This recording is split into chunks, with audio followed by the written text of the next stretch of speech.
السلام عليكم ورحمة الله وبركاته. مرحبا بكم متابعينا الكرام في فيديو جديد.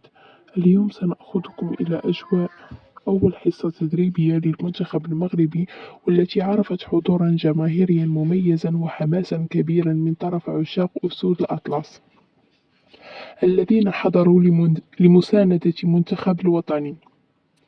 بدأ المنتخب المغربي استعداداته وسط أجواء إيجابية وتركيز كبير من اللاعبين والطاقم التقني، حيث خاضت العناصر الوطنية أول حصة تدريبية بهدف رفع الجاهزية البدنية والتكتيكية قبل الاستحقاقات المقبلة.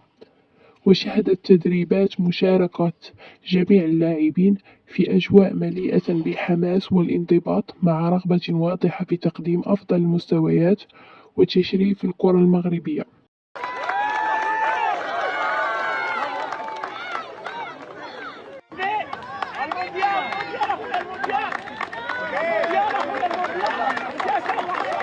ولم تقتصر الأجواء الرائعة على أرضية الملعب فقط، بل كان للجماهير المغربية دورا كبيرا في إنجاح هذه الحصة التدريبية. فقد توافد عدد مهم من المشجعين لمتابعة الأسود عن قرب، رافعين الأعلام المغربية ومرددين الأهازيج والشعارات التي منحت اللاعبين دفعة معنوية كبيرة.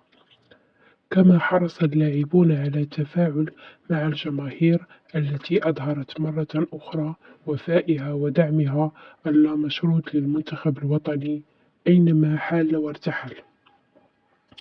هذا الحضور الجماهيري القوي يؤكد المكانة الكبيرة التي يحتلها المنتخب المغربي في قلوب الجماهير، ويعكس حجم الثقة والطموح الذي يرافق أسود الأطلس خلال المرحلة المقبلة.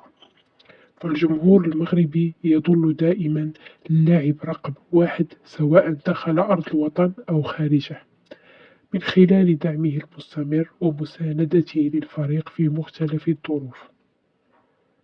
وفي ختام هذا الفيديو نتمنى التوفيق والنجاح للمنتخب المغربي في جميع استحقاقاته القادمة، وأن يواصل إسعاد الجماهير المغربية وتحقيق النتائج الإيجابية.